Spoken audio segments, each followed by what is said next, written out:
बिस्मिल्लाहिर्रहमानिर्रहीम। अच्छा, मैंने जैसे आपसे कहा था कि मैं उन कॉन्सेप्ट्स को लेकर उन पे वीडियोस बनाऊंगी जिन पे बच्चों को मोस्टली क्लास में एक चीज़ समझाई जाती है और वो अगेन एंड अगेन उसके ऊपर जो है वो मिस्टेक्स कर रहे होते हैं। तो आज जो मेरी वीडियो का टॉपिक है वो मैं बात करूंगी आज फ्रैक्शंस के ऊपर। मैथमेटिक्स में मोस्टली स्टूडेंट को बहुत ज़्यादा प्रॉब्लम होती है, चाहे मैं प्राइमरी सेक्शन की बात करूं, मैं हायर लेवल की क्लासेस की बात करूं। तो बच्चों को जब हम लोग फ्रैक्शंस के अंदर एडिशन या सब्ट्रैक्शन करना सिखाते हैं तो वहाँ पे मोस्टली स्टूडेंट्स को वो कॉन्सेप्ट एक या दो बार बताने से नहीं आता। आज मैंने डिसाइड किया कि इसके ऊपर मैं एक वीडियो बना देती हूँ ताकि बच्चे घर में इसको बार बार देखें और बार बार इस को मेमोराइज करें। जब भी उनको फ्रैक्शन सॉल्व करते हुए किसी भी जगह पे प्रॉब्लम का सामना करना पड़े तो वो इस वीडियो से हेल्प ले सकते हैं। अच्छा, आप तमाम स्टूडेंट्स में अगर मैं प्राइमरी सेक्शन की बात करूं तो प्राइमरी सेक्शन में फ्रैक्शंस के एडिशन और सब्ट्रैक्शन की अगर मैं बात कर रही हूँ तो यहाँ पे नोमिनेटर डिनोमिनेटर में ये चीज़ होती है कि कहीं पे कुछ फ्रैक्शंस के अंदर जो है डिनोमिनेटर की वैल्यू सेम होती है, कहीं पे दोनों इवन नंबर्स होते हैं, कहीं पे दोनों जो है वो ओड नंबर भी आ सकते हैं, प्राइम नंबर भी आ सकते हैं, one even and one odd भी आ सकता है। तो आज मैं इंशाल्लाह डिटेल के साथ बात करूंगी कि इन तमाम कंडीशंस के अंदर या इन तमाम तरीक़ाकार के अंदर हम कैसे जो है वो फ्रैक्शंस को ऐड करते हैं और इनमें क्या डिफरेंस होता है।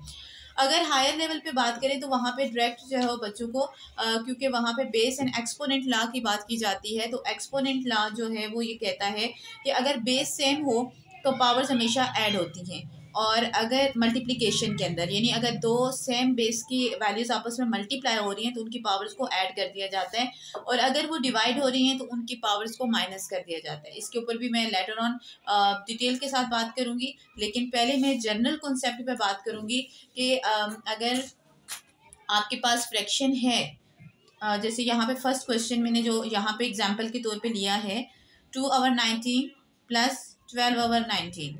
अब यहाँ पे आप देख सकते हैं कि डिनोमिनेटर में दोनों वैल्यूज सेम है, ठीक है। अगर दोनों वैल्यूज किसी भी जगह पे किसी भी दो फ्रैक्शंस हमें दी हो, तीन दी हुई हो, अगर उनके डिनोमिनेटर सेम है तो जब हम इनको सॉल्व करते हैं तो उनका एलसीएम हमेशा कॉमन आ जाता है, यानी 19 है 19 की जगह 19, और जो आपके पास नोमिनेटर होता है वो एज इट इज नीचे आता है, उसको कोई चेंज नहीं आता, ठीक है। उसको किसी से मल्टीप्लाई करने की जरूरत नहीं है, किसी नंबर से भी मल्टीप्लाई करने की जरूरत नहीं है। एंड देन आप उनको जो भी है प्लस है तो प्लस कर दें, माइनस है तो माइनस कर दें। अब 12 और 2 को प्लस कर देंगे तो यहाँ पे हमारे पास आ जाएगा 14/19। अब क्योंकि ऊपर वैल्यू छोटी है नीचे वैल्यू बड़ी है तो हम इसको फर्दर यही पे, ये हमारे पास प्रॉपर फ्रैक्शन है तो यही हमारे पास आंसर है, इसको आगे फर्दर हम हल नहीं करेंगे। इन केस जैसे कि मेरे पास सेकेंड एग्जाम्पल है, सेकेंड एग्जाम्पल मेरे पास है 1/6 प्लस 7/12। अब यहाँ आप देख सकते हैं दोनों इवन नंबर हैं लेकिन सेम नहीं है, ठीक है। डिनोमिनेटर में दोनों वैल्यूज सेम नहीं है। सो इन दिस कंडीशन कि आपने पहले इसका एलसीएम डिवीजन मेथड से फाइंड आउट करना है, यानी दोनों वैल्यूज को लिखना है और उसको आपने कॉमन फैक्टर्स इसके निकाल के इसके ऊपर टेबल लेके जाना है। ऐसा टेबल लेना है जो इन दोनों पे जाए, तो हम 2 का टेबल ले लेते हैं, 2 6 12, 2 3 6।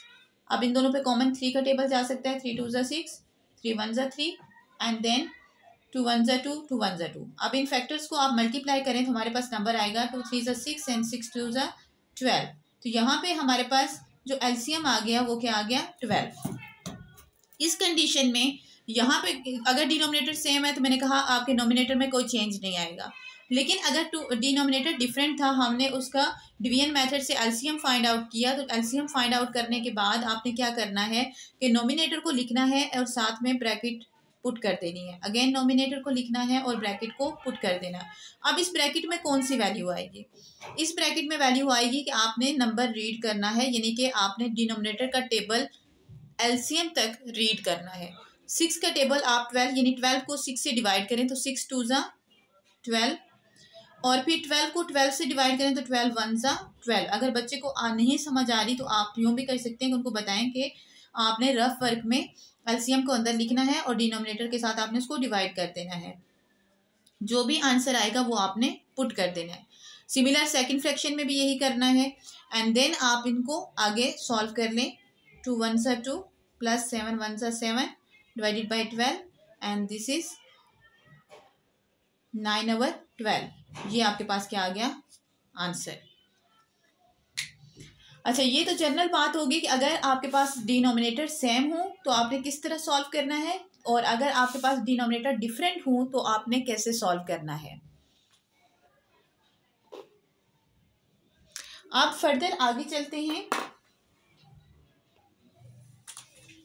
अब नेक्स्ट, अगर आपके पास एक इवन एक ऑड नंबर डिनोमिनेटर में आ रहा है तो आप उसको कैसे सॉल्व कर सकते हैं। लाइक यहाँ पे मेरे पास क्वेश्चन है 20/3 + 3/4। अब यहाँ पे आप देख सकते हैं कि 3 आपके पास ऑड नंबर है, 4 आपके पास इवन नंबर है। तो इस सिचुएशन में आपने क्या करना है, अगेन सेम मेथड है कि आपने पहले इनका एलसीएम ले लेना है डिवीजन मेथड से। 3 1 there is no common factor, so हम इसको अलग अलग ही डिवाइड करेंगे। 3 1 ज़ा 3, 4 एज इट इज नीचे आ जाएगा, एंड देन 2 2 ज़ा 4 एंड 2 1 ज़ा 2। यहाँ पे अगर टीचर मेरी वीडियो देख रहे हैं तो वो कभी भी ये मिस्टेक मत कीजिएगा कि डायरेक्ट 4 का टेबल बच्चों से कहें कि आप लेके जाएं।